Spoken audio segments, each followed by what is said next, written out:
Hey, welcome to another episode of Dave's Imaginations. Today, we're going to recap our D&D adventure from 2 days ago. That was Thursday, January 5th. So much happened. The final encounter with Chuth and Neronvain. We're going to go through that and everything else just after this. Stay with me.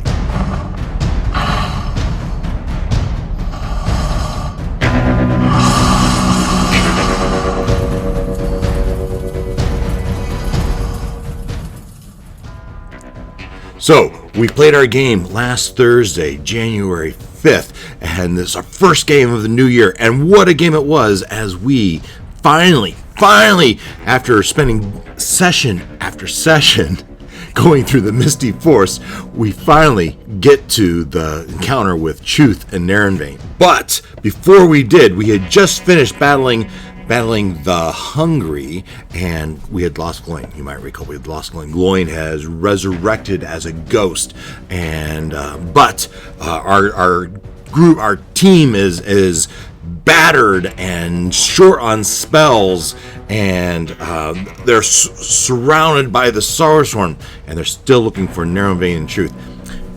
So to prepare, they decide to wait out the day in their tiny hut. And while they wait out their day in the tiny hut, they decided to partake in a hero's feast. And oh my God, the hero's feast is the perfect thing for them to do before they go and have an encounter with a green dragon. If we take a look at that hero's feast, you bring forth a great feast, including magnificent food and drink. The feast takes 1 hour to consume and disappears at the end of that time, and the beneficial effects don't set in until this hour is over. Up to 12 creatures can partake of this feast.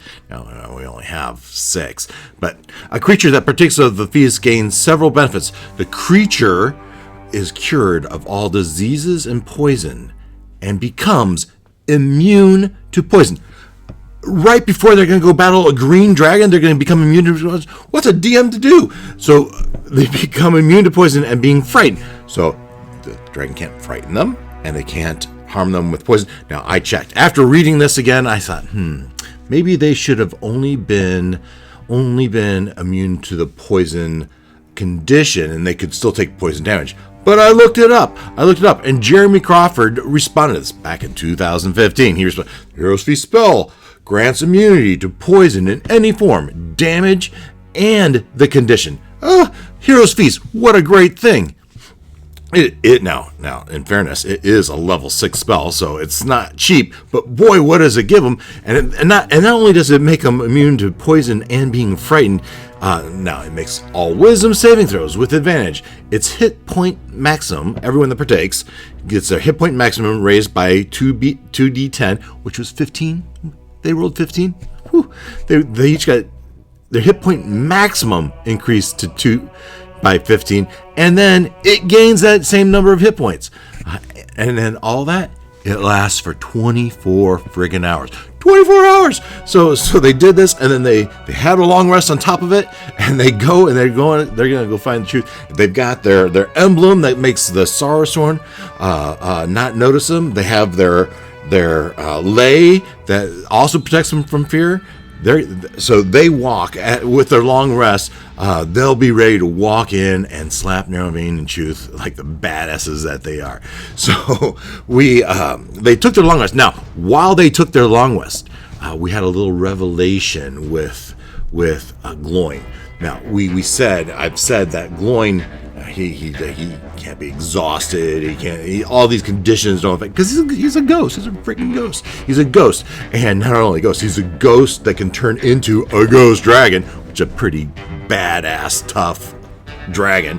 So he can turn himself into this ghost dragon, but instead of taking a long rest every 24 hours, I'm saying he has to go back to Avernus. As he is concentrating he is cowering somewhere in Avernus, the first of the 9 hells, right? He's cowering somewhere in Avernus as he is concentrating, controlling his ghost from this first layer of hell, and doing it well, right? He's a powerful ghost. I gave him all these features, all the different types of ghosts he could have, and so, but the big drawback is he can't level up. But he is pretty powerful, pretty badass. Now, record, the number of times I said badass in one of these videos. He's badass. So, yeah, so we have this revelation and this vision of him going back to Avernus, and he's looking over the planescape, if you will, of the hot and miserable, and then he hears wars. He looks down on the valley. He can see the forces of demons and the forces of the devils clashing in a battle. And I showed him this picture. I showed it up there, and where a massive war, the blood war. He doesn't know it's called blood war, but it's the blood war in Avernus, as they battle this constant, unending war between demons and devils, and he is trapped here in this hell. But so, instead of taking a long rest, he has to. He can only hold on to his ghost for those 8 hours, for all but 8 hours. So in a sense, he has to take a long rest. Now, after all that, everyone has their long rest, and they do all the buffing they're going to do in the morning. They make their way to the Mistvale Lake. And I can picture them. They got their emblems, they got their leis, they've had their hero feast. They're strolling through like the badasses they are. And they walk and they see the Mistvale, and still the Mistvale still has those angry pairs of angries, and they're wrestling and fighting inside this lake, and across this big lagoon is this waterfall coming down. Now they've seen Chuth come burst through that waterfall, so they know his lair is behind that water, and they look for a way to get the closest they can get to that waterfall, and they do. They got dragons, they can fly, they have change shapes, they have all different ways they can do it. But so I said the ghost dragon, because he has this physical claw attack, I say the ghost dragon has a physical presence to him, and so yeah, sure enough, they pick up each person, they carry him, and the first time they throw Ruckus as I think it was giant shark form up into it, and he missed the first time, but the dude is immune to bludgeoning damage. He's not getting hurt. I'm gonna have to figure out a way to put a scratch on Ruckus. But he's not the only one. I need to find a way to put a scratch on Gloin or Grolgark. I need to figure out a way to put a scratch on Olak. Olak, come on, you know it. You're like 28 AC. You're one badass character. So we're going to have to figure out a way to challenge you guys a little bit better. Now, I say that. Now, I did put a scratch on them, because as they figure out a way to get into the lair of Chuth and Neronvain, they come through, and they come to this big pond with an island in the middle of it. And as they look, bursting from the water, invisible. Now, you would think the invisible might give me some aid, but no. These 11 characters, they have like true sight, blind sight. They can see, or at least some of them can see. And so this big green dragon lands in front of him, and he gets an early jump on. No, actually, it was the lair, right? So these badass characters, right? They stroll into this lair like it's their own house, and they're just walking up, and they might have been shouting, Neronvain, Chuth, come on! And the cultists are scattering, they're ringing bells, and they're calling alarms. And the characters step up to this lagoon and call them out. And we roll initiative. And the lairs always go first, right? The lairs are 20 and they would only lose the ties. Now, to be fair, our characters didn't roll particularly good in initiative. However, it didn't really matter much. The lair went first, and it did this spiky growth, right, in a 20-foot radius, and it caught them all. But, most of them could jump or teleport or fly, and they convinced me that some of them were actually already flying. But, it did a little damage. For every 5 foot of movement, it does like 2d4 damage. All right, so that's a pittance, and it's piercing. So our resident wereshark, nothing. Or if it's poisoned, nothing. So that didn't work. So then we go through our turns, and we're taking all these battles, and that dragon, I can just picture that dragon. Chuth flies out. Now, Chuth, he doesn't know they're immune to poison. He stands right up from him and blasts him with his right? Blast them with their breath, and those guys just say, "Yeah, bring it. Yeah, we're immune to that." And then leaves rah, you're all afraid of me. No, we're not afraid of you. No fear, no poison damage, because we're badass adventurers, and we're coming here to kick your ass. And they did, right? So, but that was Chuth. Now on Neronvain's turn, he let loose. I think it was chain lightning. It was ball lightning, chain lightning, and three of them took a 40 points of damage. And so between that and the lair action, because future lair actions, I had the whole cavern shook, and these stalactites, whatever, the ones from the ceiling, fall down and hit them. And between those being hit a couple times with that and the chain lightning, I did manage to take out two of them. Who was it? It was Barkworm and Christiana. Both fell. Now they fell toward the end of the battle, and they were able to be recovered. I think they were making death throws, and I did take out Minnie. Olak's construct, his quadrone that he has as a pet, I suppose. It took him out. Now, he didn't die. I gave him death saves. We had to check on the Mythic emulator to see if Modrons would even be allowed to have a death save. Now, probably would have leaned against it. The character is a homebrew ability, a gift from their dark god that gave him the ability to use a wand to take a life and imbue it in a Modron, in a mechanical creation of his. And so with that, because he is imbued with a soul, that convinced me to even allow it in a check. And so we asked the Mythic, and it said, yes, indeed, the Minnie would be given saving throws. And it kind of makes sense. I did allow him to play Minnie as a character earlier in the session, and so I think it makes sense. They got death saves. Ultimately, Minnie was fine. He stabilized. However, he's going to have to be rebuilt, right? And so that's going to take Olak some time, but he'll do that, and he'll be fine. At least he doesn't have to recapture a new soul and go through all the process to rebuild this thing. But he does have to rebuild. He just doesn't have to recapture a soul.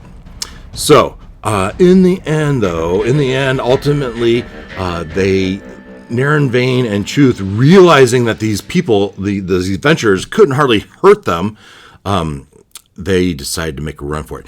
Because, now, the adventurers don't know it, but Chuth and Neronvain know that they've already taken all their treasure hoard to Jolkun to have it donated to the Cult of the Dragon for the opening of the portal, the ceremony for bringing Tiamat back.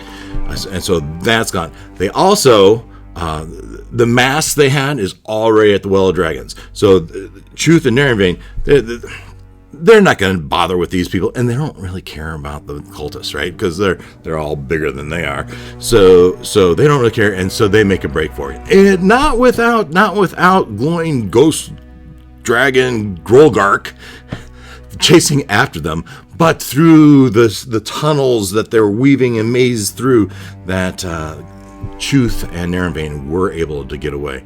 And they did use like a duplication spell to split them and confused Grolgark, and between that and dropping boulders down on Grolgark, they got away. And out of their cave, their lair, they went, and into the mist. In the end, Grolgark couldn't catch them. They got away. Now, that's not to say we're still back. Meanwhile, back in their lair, the party chases away, deals with the cultists, and they search through the cave, and they find, first of all, they find a sacrificing room where they were sacrificing elves primarily, and opening up a portal to the Shadowfell, where they were letting the Sorrowsworn come in and filling the misty forest with these horrible monstrosities. And those monstrosities were pretty darn tough for our adventurers, especially when Ruckus is away. And so that is ultimately the hungry ones, the ones that took Grolgark glowing out a couple sessions ago. Now, so we haven't resolved that, right? They know that chamber's there. They know that the portal can be opened by the sacrificing of people. By the way, a couple of those cultists did die. I wonder if that portal should have opened. Probably should have. But also, while they searched through the rest of their stuff, they didn't really find much gold. I still had to give them something, but it won't be much. They'd probably find some purses, that type of stuff. So there'll be a little bit of gold, and I haven't sent it to them yet. But they found that. But the most important thing was information. They found a journal. They found a journal of Neronvain, and I'll throw that up here. In that journal, they learned a few things. First, Severin has informed them, has informed him that the masks have been assembled. The masks they were collecting, the masks that our team was trying to get before they got, have all been already sent to and received by Severin at the Well of Dragons. And so those masks have been assembled, and we now wait for the last amulet to be recovered. And so that follows on then there's a journal entry saying Chuth's final donation to the treasure hoard has been sent to the caravan at Jelkun. And then here it's revealed that Chuth's taste for elves seem to have no bounds, and I, Neronvain, cannot convince him that eating elves will not prolong his life. Alas, each time he eats another captive, the portal opens. The portal to the Shadowfell. Portal reopens, and I can bring more Sodarosorn to the Mistvale. That was the second entry. And the next entry that was of interest was Symmetrix is convinced that the last amulet of Draconic Might is in Fortitude. And at that point, I was kind of expecting Noel's synapses to start popping, as he ran a one-shot years ago, quite a while ago, where he had Symmetrix come to Fortitude, and she was looking for this amulet of Draconic Might. And so Symmetrix is convinced it is in Fortitude. Now, the next line is Grundlesmuch, a general of the Horde, right? Grundlesmuch expects his bullet riders and their great purple worm, Purpura, to be at Fortitude by the claws of winter, basically a month from now, 30 days. Symmetrix intends to overturn every square inch of Fortitude until she finds that amulet. So, timer, right? Timer. The bullet riders in this great purple room are on their way to Fortitude, and they're going to start laying waste to this town. Unless some group of adventurers goes to intervene.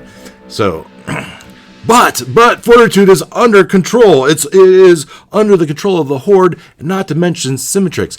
How are they going to do this? There's these orcs everywhere. Now, none of them, save Gloin, even knows about Fortitude. Because I think back to who's on the team now, I don't think any of them know anything about Fortitude except for Gloin. So Gloin, Leonard, you're going to have to tell them, you're going to have to impress on them how important this is.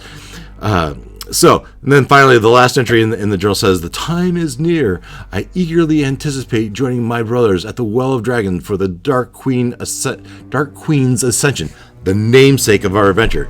Tiamat's reign is now inevitable. So, wait a second. It's now inevitable. I thought they needed this amulet. Do they really need this amulet? And yet, better go get it, because you better protect Fortitude, because they're going to tumble that city. And so Tiamat's reign is inevitable. So this also tells them exactly, confirms they need to go to Well of Dragons. It is the Dark Queen's Ascension. Who's the Dark Queen? It's Tiamat. Tiamat's the Dark Queen, the Queen of Dragons. He's a god of dragons, right? So we don't want Tiamat to return to Faerun or Toril. So they better stop this ceremony, better prevent it.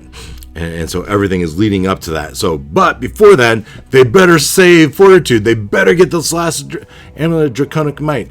And then once they do that, perhaps they can stop the ceremony and disrupt it. So the question is, what do they do next? What do our adventurers do next? I suppose some things they could do. Maybe they just go straight to Fortitude.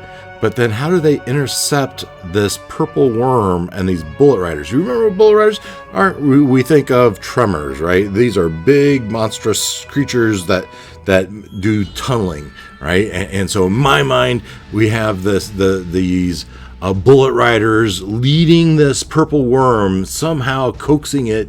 They have these bullet riders have a way of steering and leading this purple worm from wherever they are, and they're on their way 30 days, and so they're on their way to Fortitude, and where they're just going to start pitting everything out until they find this amulet of Draconic. Now, above the table, we know where that amulet is. We know it's underneath the Sorcerer Tower, the Wizard's Tower at Fortitude.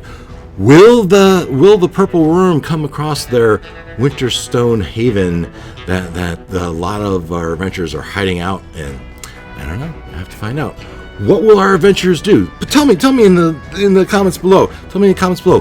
What are you gonna do? Are you just gonna go straight there? You're gonna try to get maybe you'll go and try to get some aid from the school, right? The Dragon School, the School of Wizardry, and see if we can get any assistance that way. Maybe you can get assistance from some military to help out.